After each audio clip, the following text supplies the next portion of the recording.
Hello dear students, this is Vikas Misra and I welcome to all of you on UGC NET Utkarsh. So dear students, I hope you are doing well. तो आप सभी लोगों के लिए एक और session लेकर के मैं हाजिर हूँ जो कि ज़बरदस्त सेशन है फॉर सॉल्विंग द पैसेज। तो कैसे हम पैसेज को सॉल्व करेंगे इसकी मैंने प्रीवियस लेक्चर्स में अपने टेक्निक्स ट्रिक्स जो अप्रोचेज हैं उनको सबको डिटेल में मैंने डिस्कस किया। और आइए आज हम एक और प्रीवियस ईयर का क्वेश्चन डिस्कस करने जा रहे हैं। So let's start. सो आपके सामने आपका पैसेज आ चुका है जो कि 1 मार्च 2023 को पूछा गया हुआ था। ये शिफ्ट 1 में पेपर 1 जैसा कि आप देख पा रहे होंगे। सो चलिए इसको हम डिस्कस करना स्टार्ट करते हैं, देखते हैं क्या कैसे चीज़ें थी। और इसके साथ साथ हम लोग एक प्रैक्टिस पैसेज भी डिस्कस करने वाले हैं जो कि बहुत ही टेक्निकल है। एज यू नो कि जो लेवल ऑफ क्वेश्चन होता है, लेवल ऑफ पैसेज होता है, ये एक अच्छे स्टैंडर्ड का होता है जो भी नेट में पूछे जाते हैं। सो उसी पैटर्न पे हम लोग एक प्रैक्टिस सेशन डिस्कस करेंगे और एक प्रीवियस ईयर क्वेश्चन। आइए तो सबसे पहले हम प्रीवियस ईयर के इस क्वेश्चन को डिस्कस करते हैं। तो देखो क्या कह रहा है, अराउंड द एज ऑफ 2, लगभग 2 साल की उम्र में, children have a sense of intention, जो बच्चे हैं उनके पास में किसी इंटेंशन, किसी चीज को लेकर के, इंटेंशन मतलब तो वैसे इरादा होता है, तो अब उनको क्या चाहिए क्या नहीं चाहिए, किसकी क्या रिएक्शंस हैं उनके प्रति, इन सब चीज़ों को ध्यान में रखते हुए मतलब उनमें एक सेंस डेवलप हो जाता है, एक सोचने समझने की क्षमता डेवलप होने लगती है।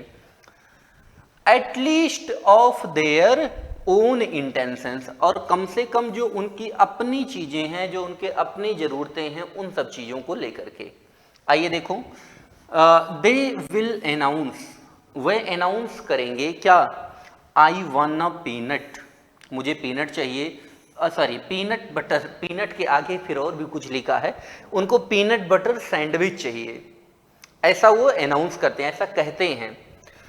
एज चिल्ड्रन, जैसा जो चिल्ड्रन है, develop a theory of mind, बच्चे जो हैं डेवलप करते हैं थ्योरी ऑफ माइंड, मतलब वो अपने माइंड में एक थ्योरी डेवलप करते हैं कि उनको जैसे भूख लगी तो उनको जो आमतौर पे दिया गया है उसकी वो डिमांड करते हैं, जो उनको थोड़ा सा पसंद होता है उसकी वो डिमांड करते हैं। तो एक थ्योरी वो डेवलप करते हैं कि कब हमें क्या मांगना है, किसको अवॉइड करना है, किसको प्रिफर करना है, ये सब।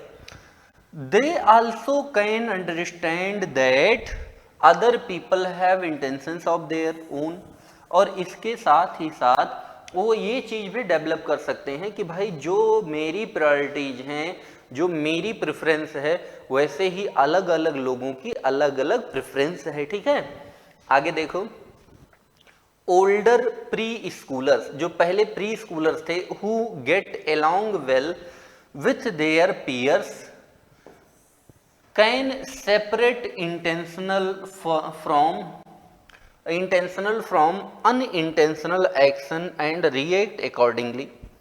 कह रहा ओल्डर मतलब ओल्डर काफी समय, मतलब जो जिनको एक समय हो चुका है, प्री स्कूलर्स, हु जो get along well with their peers, peer मतलब होता है समकक्ष, पीयर मीन्स क्या होता है बेटा, समकक्ष होता है, मतलब जो आपकी इक्विवेलेंट हो। तो ये कह रहा हु गेट मतलब जो अपने पीयर्स के साथ रहते हैं वो कैन सेपरेट, वो अलग कर सकते हैं इंटेंशनल फ्रॉम अनइंटेंशनल, मतलब क्या चीजें इंटेंशनल हैं और क्या चीजें अनइंटेंशनल, क्या चीजें जानबूझकर की जा रही हैं, क्या चीज अनजाने में हो रही हैं। एक्शंस एंड रिएक्ट अकॉर्डिंगली, और जैसे एक्शंस होते हैं उसी हिसाब से वो रिएक्ट भी करते हैं, उसी हिसाब से वो उस पर अपना रिएक्शन भी देते हैं। फॉर एग्जाम्पल, एक एग्जाम्पल के लिए, they will not get angry, वो गुस्सा नहीं होंगे, when another child accidentally knocks over their block tower, मतलब अगर कोई बच्चा है वो उनको एक्सीडेंटली नॉक कर दे, मतलब धक्का दे दे, तो वो इस बात पे रिएक्ट नहीं करते, वो इस बात पे गुस्सा नहीं होते। बट लेकिन एग्रेसिव चिल्ड्रेन, जो बच्चे ज्यादा उत्तेजित रहते हैं, जो ज्यादा एग्रेसिव रहते हैं, छोटी छोटी बच्चों छोटी छोटी बातों में गुस्सा करने लगते हैं या रोने लगते हैं, have more trouble accessing intention, उनको ज्यादा समस्या होती है इस इंटेंशन को समझने के लिए, इन सब चीजों को जानने के लिए। आगे देखिए क्या कह रहा है, they are likely to attack, हो सकता है कि वो अटैक करें एनीवन वो किसी व्यक्ति पर भी हु टॉपल्स देयर टावर, जो उनके टावर को गिरा दे, नुकसान पहुंचाए, इवन एक्सीडेंटली, चाहे वो अनजाने में ही ऐसा करे, लेकिन उस पर भी वो क्या कर सकते हैं, लाइकली टू अटैक, उस पर वो हमला कर सकते हैं। ठीक है, आगे लिखा है एज चिल्ड्रन मेच्योर, जैसे बच्चे बड़े होते हैं, मेच्योर होते हैं, they are more able to assess and consider the intentions of other, मतलब वो दूसरों की भावनाओं को थोड़ा और अच्छे से, अधिक अच्छे से समझने लगते हैं। With a developing theory of mind, मतलब माइंड की कोई डेवलपिंग थ्योरी है, ऐसी थ्योरी है जिसके बारे में बातचीत हो रही है माइंड से related. Children are increasingly able to understand, मतलब जो बच्चे हैं और अधिक तरह से समझते हैं और अच्छे से समझते हैं, that other people have different feeling, मतलब जिस पर अलग अलग लोगों के अलग अलग विचार हैं उसको बच्चे और अच्छे से समझते हैं। एंड एक्सपीरियंसेज, और जो अनुभव हैं, एंड देयरफॉर, और इस प्रकार से may have a different view point, और हो सकता है, मे का यूज हम किसके लिए करते हैं बेटा, पॉसिबिलिटी के लिए, तो हो सकता है उनके अलग अलग विचार हों अलग अलग चीजों को लेकर के, और प्रोस्पेक्टिव या उनकी अलग अलग सोच हो। आगे देखो कह रहा है this perspective taking ability develops over time, और ये जो चीजें हैं, ये जो सोचने समझने परसेप्ट करने की जो क्षमता है, ये समय के साथ उनके डेवलप होती है। ठीक है, जैसे जैसे समय गुजरता,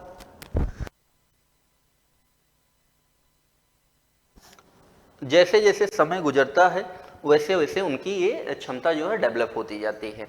आगे देखिए लिखा अंटिल, जब तक it is quite sophisticated in adult, मतलब जब तक कि ये क्वाइट सोफिस्टिकेटेड, मतलब जब तक कि वो दूसरों के लिए बहुत जटिल ना हो।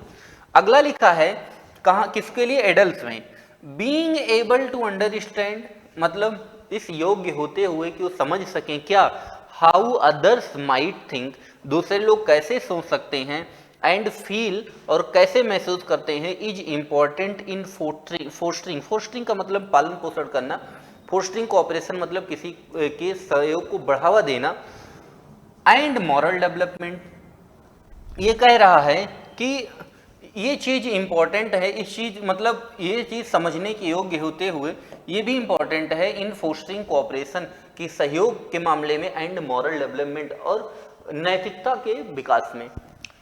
रिड्यूसिंग प्रिजुडिस, मतलब पूर्वाग्रह हिंदी में हम कहते हैं, किसी चीज को लेकर के अपने दिमाग में पहले से ही कोई धारणा बना लेना, इसको कम करना।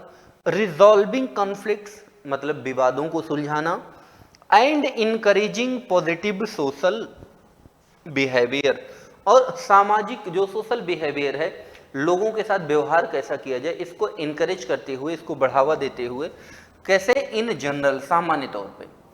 सम coaching in prospective taking from the teacher might help if children mistreat peer, कह रहा सम कोचिंग इन, कुछ ऐसी जो सिखाने वाली बातें हैं, इन प्रोस्पेक्टिव टेकिंग फ्रॉम, इस मामले को ध्यान में रखते हुए, द टीचर माइट हेल्प, जो टीचर हैं उनकी मदद कर सकते हैं, if children mistreat peers, teacher कैसे मदद करेगा कि अगर मान लो बच्चा, जो उसके साथ वाला बच्चा उससे मिसट्रीट करे, मिसबिहेव करे, तो उसको इस बात के लिए सिखाएंगे।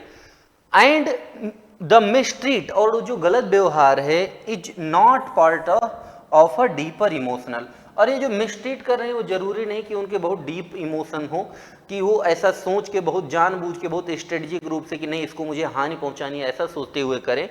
और बिहेवियरल डिसऑर्डर, या फिर मतलब उनके बिहेवियर में ही है कि वो ऐसा मिसकंडक्ट मिसट्रीट करते रहते हैं, ऐसा नहीं है। ठीक है, तो ये हमारा जो पूरा का पूरा पैसेज था ये बताया गया इसमें।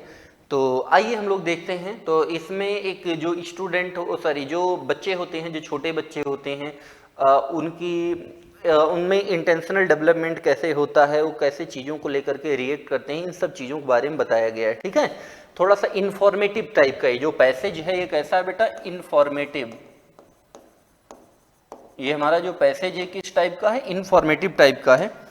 खैर आते हैं, हम देखते हैं क्वेश्चन। तो देखो लिखा, children of which of following edges would generally have best prospective taking ability. मतलब इसमें से वो कह रहा है कि which of the following edges, मतलब नीचे दिए गए एजेज में से कौन से एज हैं जहां would have the best prospective, मतलब उनमें सबसे अच्छी प्रोस्पेक्टिव संभावना होती है टेकिंग एबिलिटी, मतलब किसी चीज की एबिलिटी आने की। तो देखो इसमें जो है बात जो करनी है वो ना तो कभी 18 ईयर की गई है, ना तो 13 ईयर की गई है, 3 ईयर की भी नहीं की गई है, वो 8 ईयर की बात एक्चुअली इसमें 2 ईयर की बात किया था एक जगह पे। इसमें बात कहाँ पे किया हुआ है, इसमें एक्चुअल में बात किया हुआ है as around the age of 2 की बात किया है। और हम आगे थोड़ा सा इसमें देखते हैं। देखो और तो कहीं बात किया नहीं है इसमें, जो है बात इसमें और कहीं किया नहीं है। देखो ये अंडरस्टूड सी बात है, ये जो है एक अंडरस्टूड सी बात है बेटा, और उसी के आधार पे हम इसमें टिक करेंगे। तो देखते हैं इसमें 1 बाई 1। तो देखो जनरली प्रोस्पेक्टिव जो एक अच्छा, तो 13 साल नहीं हो, जनरली 8 साल से बच्चे एक एवरेज हम यहाँ पे एज को देखेंगे, तो इसमें जनरली 8 ईयर्स की बात सही आएगी, ठीक है। क्योंकि जो उसमें कह रहा है general best prospective taking ability, मतलब किसी चीज को, मामले को ध्यान में रखते हुए, अपने इंटेंशन को समझते हुए ये चीज, ये ऐसी जनरली ये एबिलिटी कब आती है, तो 3 साल में हो नहीं सकता, 13 और 18 साल तो काफी लंबा हो जाता है, तो एक जनरल 8 ईयर्स ज्यादा बेस्ट ऑप्शन होगा, ठीक है। अगला हम देखते हैं क्वेश्चन नंबर 2 के बारे में। देखो हमारा जो क्वेश्चन नंबर 2 है, हमारा जो क्वेश्चन नंबर 2 है, इसमें देखो क्या कह रहा है। क्वेश्चन नंबर 2 में कह रहा है बेटा कि 2 स्टेटमेंट हैं। पहला है aggressive children can access intentions of others with ease, नहीं तो ये आसानी से क्या नाम है, इंटेंशन को समझते नहीं है। अगला देखो लिखा है स्टेटमेंट डिफरेंट पर्संस में हैव डिफरेंट व्यू पॉइंट, ठीक है। तो देखते हैं, इसमें कह रहा है कि डिफरेंट पर्संस में हैव डिफरेंट व्यू पॉइंट, ठीक है, ये बात सही है। अब देखो कह रहे हैं in the light of above statement choose the most appropriate answer for, तो देखो पहला गलत है, दूसरा सही लिखा हुआ है इसमें। पहला जो है इसमें गलत लिखा है और दूसरा वाला सही लिखा हुआ है। तो देखते हैं कहाँ पे ऑप्शन लिखा है, तो boast first and second wrong और करेक्ट, नहीं तो ये तो करेक्ट, ये गलत हो जाएगा। इसको स्विच करो थोड़ा, बच्चों को दिख नहीं रहा होगा क्योंकि मैं सामने आ जा रहा हूं। Both statement and statement second are incorrect, नहीं दोनों इनकरेक्ट नहीं है। Statement first is correct but statement second is incorrect, तो स्टेटमेंट फर्स्ट इज इनकरेक्ट, तो ये गलत हो जाएगा। First is incorrect but statement second is correct, so best option कौन सा होगा, fourth is the right option बेटा, ठीक है। इसमें जो बेस्ट ऑप्शन है ये कौन सा होगा, fourth is the right option.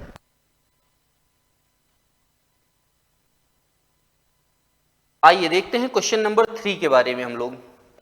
Question number 3 हमारे सामने लिखा हुआ है। देखो इसमें कह रहा understanding how others feel is important in, मतलब इस बात की समझ कि दूसरे लोग कैसे सोचते हैं किसी मामले को लेकर के या इस बात को लेकर के, इसके बारे में बात की गई है।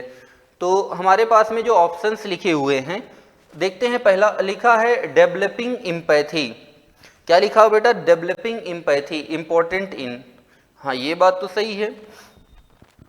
अगला देखिए लिखा हुआ है रिड्यूसिंग प्रेजुडिस, हाँ ये भी सही बात है। अगला देखिए लिखा हुआ है कॉन्फ्लिक्ट रेजोल्यूशन, मतलब जो उनमें झगड़े हैं, जो उनमें विवाद है, इसको सुलझाना, ये भी बात सही है। अगला देखो इनकरेजिंग सेल्फिशनेस, अब देखो सेल्फिशनेस की बात ही नहीं की गई है कहीं पैसेज में, तो जिसकी बात नहीं की गई उसको हम रखेंगे भी नहीं। इनहैंसिंग कोऑपरेशन, एक दूसरे का हम कोऑपरेशन कैसे करें, उनको सहयोग कैसे करें, ये बात सही है। तो ए बी सी और ई, ए बी सी डी नहीं, डी जहां जहां है उसको हम पहले कैंसिल मार देते हैं, तो बेस्ट ऑप्शन कौन सा बचा है, सेकेंड वाला, ठीक है। आइए बढ़ते हैं बेटा हम लोग क्वेश्चन नंबर नेक्स्ट पे। अगला देखिए क्वेश्चन नंबर 4 हमारे सामने लिखा हुआ है। क्वेश्चन नंबर 4 में क्या कह रहा है, कह रहा है 2 स्टेटमेंट हैं लेवल एज एसर्शन, तो एक में एक स्टेटमेंट दिया गया है और दूसरा उस स्टेटमेंट का रीजन है कि ऐसा होता क्यों है। तो आइए देखते हैं, इसको सॉल्व करते हैं कि इसमें क्या है। तो कह रहा है कि older pre schoolers have better chances of getting along well with their peers as compared to young preschoolers। ये एक स्टेटमेंट दिया गया है। अब देखो रीजन क्या दिया गया है, रीजन दिया गया older pre schoolers generally have a better understanding of the intentions of other. तो कह रहा है इसमें बेटा कि जो ओल्डर प्री स्कूलर्स हैं generally have a better understanding of intentions of other. सही है, ये बात तो सही है कि जो ओल्डर प्री स्कूलर्स हैं उनमें generally have a better understanding of intention of other, मतलब उनमें एक अच्छी अंडरस्टैंडिंग होती है। तो बात तो ये भी सही कह रहा है। तो देखते हैं, तो देखो ये जहां नॉट करेक्ट लिखा है इसको हटा देते हैं। आर इज नॉट करेक्ट, ये भी गलत हो जाएगा। A is correct but R is not correct, नहीं ये भी गलत हो जाएगा। ये बात सही है इसके लिए। तो इसमें जो बेस्ट ऑप्शन होगा वो option number first is the right option. Means both A and R correct and R is the correct explanation of A. मतलब जो बात इसमें कही गई उसका रीजन सही दिया है कि जो ओल्डर प्री स्कूलर्स हैं have a better chances of getting along well with their peers as compared to young। मतलब जो अभी नए आए हैं बच्चे उनकी अपेक्षा जो पुराने बच्चे हैं उनमें ज्यादा बेहतर सोचने समझने की क्षमता होती है। आइए क्वेश्चन नंबर हम लोग इसके बाद में नेक्स्ट देखते हैं, क्वेश्चन नंबर 5। क्वेश्चन नंबर 5 में देखिए क्या कह रहा है। फिर दो स्टेटमेंट है। पहला स्टेटमेंट है a 2 years old child is likely to have a better understanding. मतलब कह रहा है जो 2 साल का बच्चा उसमें संभवतः अच्छी अंडरस्टैंडिंग हो सकती है of his own intention that those of other. चलो इसको छोड़ दो, ये एक स्टेटमेंट दिया गया है। वैसे मुझे ये स्टेटमेंट सही नहीं लग रहा है क्योंकि इसमें पहली लाइन में इसके बारे में बात किया है। और दूसरा स्टेटमेंट है, कह रहा है it is always helpful to coach a child in prospective taking if the child has the habit of mistreating others because of some behaviour disorder. मतलब कुछ जो बिहेवियरल डिसऑर्डर है इसको ध्यान में रखते हुए, सम बिहेवियरल डिसऑर्डर। तो इट इज ऑलवेज हेल्पफुल, ये हमेशा हेल्पफुल होता है टू कोच, मतलब एक बच्चे को समझाना, इन प्रोस्पेक्टिव टेकिंग द चाइल्ड। तो देखो इसमें ये जो कह रहा है कि ऑलवेज हेल्पफुल, तो ऐसा तो है नहीं। मतलब ये जो दोनों ऑप्शन है बेटा ये रॉन्ग है। तो इसमें statement 1 is incorrect, statement second is correct, statement 1 is correct, statement second is incorrect, both statement 1 and 2 are incorrect. इसमें ये सही ऑप्शन लग रहा है। बाकी एक बार हम और चेक कर लेते हैं। Both statement first and second ने दोनों तो करेक्ट नहीं है बेटा, इसमें जो है दोनों ऑप्शन करेक्ट नहीं है। ये तो पूरी तरह से इनकरेक्ट है, इसके लिए मैं एग्री हूं। तो जिसमें एक को करेक्ट दिया पहले उसको हटा देते हैं। स्टेटमेंट फर्स्ट इज करेक्ट यहाँ पे दिया है, थर्ड वाला ऑप्शन हट जाएगा। और अगर यहाँ पे ये करेक्ट दिया है तो बोथ आर इनकरेक्ट वाला भी हट जाएगा। तो first and second incorrect, both are correct वाला हट जाएगा। तो अगर ये इनकरेक्ट है तो ये भी हट गया। तो दो ऑप्शन तो यहाँ से कैंसिल हो गए, हमारे पास बचे हैं 2 ऑप्शन। अब हमको देखना है कि सेकेंड वाला कैसा ऑप्शन है। It is always helpful to coach a child in prospective taking if the child has the habit of mistreating other. हाँ देखो लास्ट वाले लाइन में वहां पे बात की गई थी इसके बारे में कि it is always helpful to coach a child in prospective taking if the child has the habit of mistreating others. मतलब अगर बच्चे को दूसरों के साथ मिसट्रीट करने का उसकी हैबिट है तो इसको क्या मतलब सिखाना एक अच्छी हेल्पफुल साबित हो सकता है। तो ये सेकंड वाला जो है करेक्ट है बेटा। तो fourth is the right option. आइए हम बढ़ते हैं अगले में। तो ये हमारा एक पैसेज है बेटा, ये जो पैसेज है ये प्रीवियस ईयर का नहीं, ये एक प्रैक्टिस पैसेज है। तो आइए हम लोग इस पैसेज को देखते हैं कि कैसे सॉल्व होगा। थोड़ा सा मैं इसको जूम कर देता हूं जिससे आप लोगों को विजिबल हो जाए इजीली।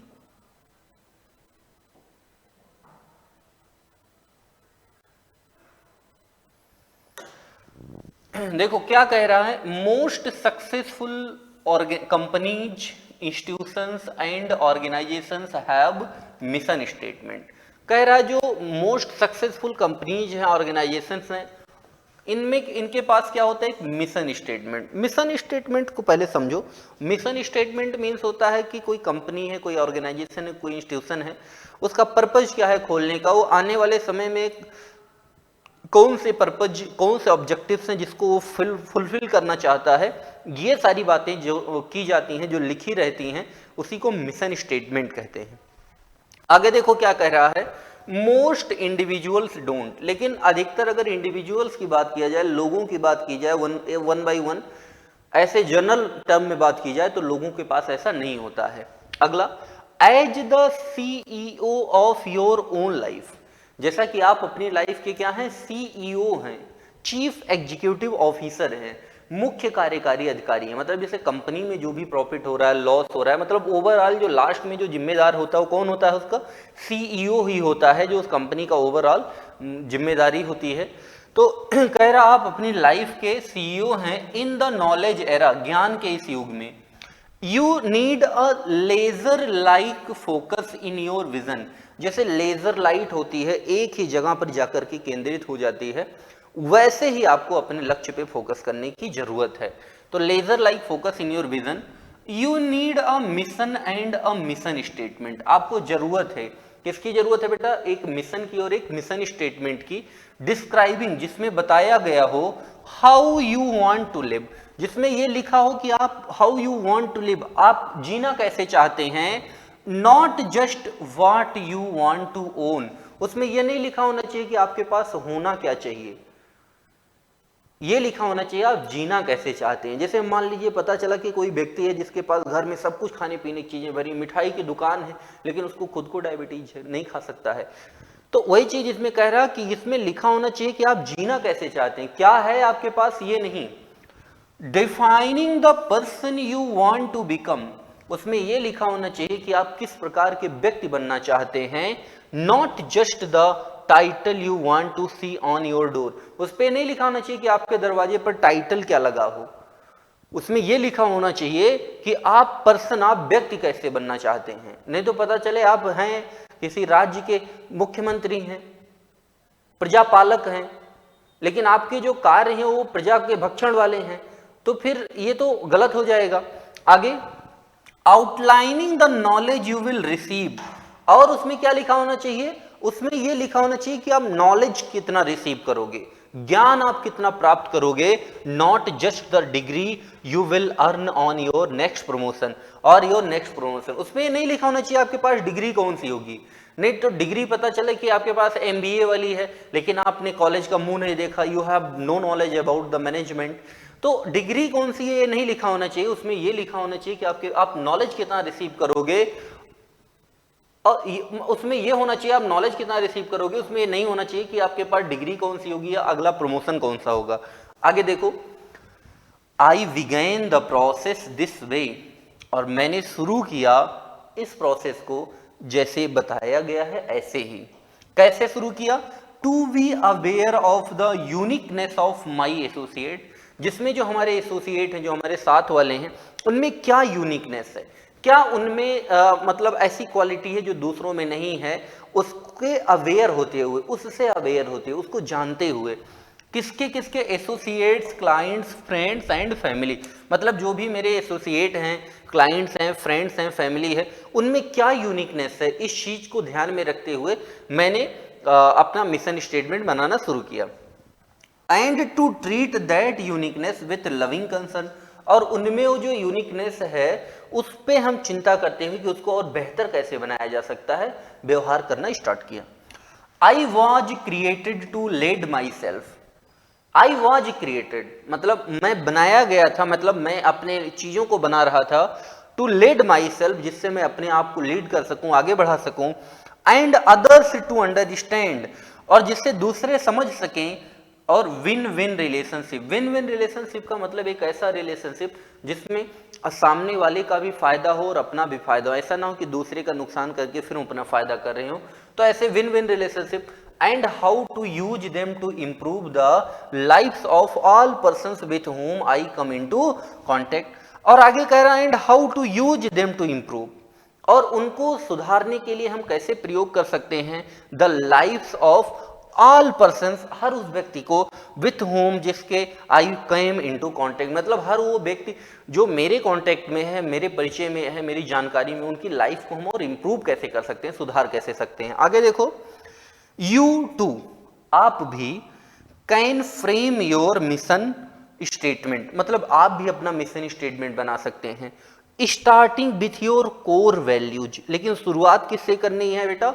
शुरुआत आपको अपनी कोर वैल्यू से करनी है, जो आपकी रियल स्ट्रेंथ है, जो आपकी रियल स्पेशलिटी है। जैसे मान लीजिए कि मैंने अपने मिशन स्टेटमेंट में लिख दिया कि मैं बहुत बड़ा किसानों का नेता बनूंगा, बहुत बड़ा किसान बनूंगा, लेकिन पता चला धूप में 2 मिनट खड़े ही होते बेहोश हो जा रहा हूं, तो वो मेरी कोर वैल्यू नहीं है। तो हमें अगर मिशन स्टेटमेंट बनाना है तो उसमें अपनी कोर वैल्यूज को लिखना है, वर्किंग आउटवर्ड, दूर रहते हुए, किससे? लेकिन उसमें बेटा आपकी जो मटेरियल डिजायर्स हैं, भौतिक इच्छाएं हैं और फाइनेंशियल नीड है, उसको उसमें इंक्लूड नहीं करना है। अब इसका मतलब क्या हुआ? अब आप ये चाह रहे हो कि आप बहुत अच्छे किसान बनो, लेकिन आप चाह रहे हो कि मटेरियल डिजायर, मटेरियल डिजायर का मतलब ऐसो आराम आप चाह रहे हो, सुख चाह रहे हो, एंड फाइनेंशियल नीड। और अगर आप अपना मिशन स्टेटमेंट केवल पैसे को ध्यान में रखते हुए बना रहे हो तो ये विन विन रिलेशनशिप वाली चीजें नहीं फॉलो हो पाएंगे, या फिर क्या नाम है, ये जो ऊपर यहाँ पे क्वालिटी बताई गई है ये भी नहीं फॉलो होगा। तो ये हमारा पूरा का पूरा पैसेज था। आइए देखते हैं, there are some questions based on this passage. So come to the topic. देखो क्वेश्चन नंबर फर्स्ट क्या कह रहा है, what should a person's mission statement begin with, मतलब कोई जो व्यक्ति है वो जो अपना मिशन स्टेटमेंट बना रहा है उसकी शुरुआत वो कैसे करेगा। तो मिशन स्टेटमेंट की शुरुआत कोर वैल्यूज से होगी, अभी लास्ट लाइन में ही पढ़ा है। So option A is the right option. In the next question, what is the narrator's mission, जो हमारा नरेटर है, जो कहानी कहने वाला है, उसका मिशन क्या है? तो टू डिस्करेज हिज फ्रेंड्स, नहीं डियर, ये डिस्करेज जो को हो सकता है कि वो अपने फ्रेंड को डिस्करेज करे, लेकिन इस पूरे पैसेज में कहीं भी डिस्करेज वाली बात नहीं की गई है। तो जो बात पैसेज में नहीं की गई उसको कैंसिल कर देंगे। To improve the life of all his associate, हाँ ये बात की गई है, but we have to read the other statements also. So to be aware of the strength of weakness of his friend, definitely it's a good option. And ill treat all, नहीं बुरा व्यवहार नहीं। Then I have only 2 options and we have to select the best option. So the best option is option number B. Option C is not the best option because it is talking about narrator's mission. So narrator's mission is not the to be the aware to being aware of strength and weakness of his friend. Narrator's mission is to improve the lives of all his associates. So option number B is the right option. Come to the next question. Here is the next question. In the next question, what does win-win relationship mean? Means win-win relationship का मतलब क्या है? So आइए देखते हैं। Everyone must win always? No, this is not the meaning. There are no challenges? No, this is not the meaning. Relationship is beneficial to both parties. एक ऐसा relationship जो दोनों पार्टीज के लिए बेनिफिशियल हो। So C is the right option. And D, competition is friendly? No, this is not. In the question number 4, what the suggested components of mission statement? Mission statement की जो suggested components, so there are 3 components only. core value से start करना है और हमको physical material desire से दूर रहना और फाइनेंशियल नीड, इन 3 चीजों की बात की गई है। सो देखो core value Joy, self confidence, तो सेल्फ कॉन्फिडेंस की बात नहीं की गई है, कहीं भी जॉय की भी बात नहीं की गई है, एकेडमिक क्वालिफिकेशंस की बात नहीं है, विन विन एटीट्यूड ठीक है, फाइनेंशियल नीड्स एंड नॉलेज नहीं, नॉलेज की बात नहीं की गई है। ऑप्शन नंबर जो बी है, B is the right option. First is core value, second is material desire and the third one is financial need. And here is the question number 5, who is responsible for designing the personal mission? So you are the CEO of your own life. In the second line you can read this, the CEO of your own life is in this knowledge era, you need a laser like focus. So individual, family and friends, and then company. So a executive officer is responsible for designing personal mission or the individual. So the best option is option number C, because the individual who is the CEO of his own life, so the ultimately the individual is responsible for designing the personal mission. So this is our passage जिसको हम लोगों ने देखा. So आप लोग भी passage इसको जरूर पढ़ें, सेशन को शेयर करें, चैनल को, अभी हमारा जो चैनल है ये डेडिकेटेड है यूजीसी नेट के स्टूडेंट्स के लिए. सो निश्चित रूप से इस चैनल को आप लोग सब्सक्राइब करें जिसका आपको जरूर फायदा मिलेगा आगे चल करके. सो इसी के साथ में बहुत बहुत धन्यवाद आप सभी लोगों को. Thanks to all of you.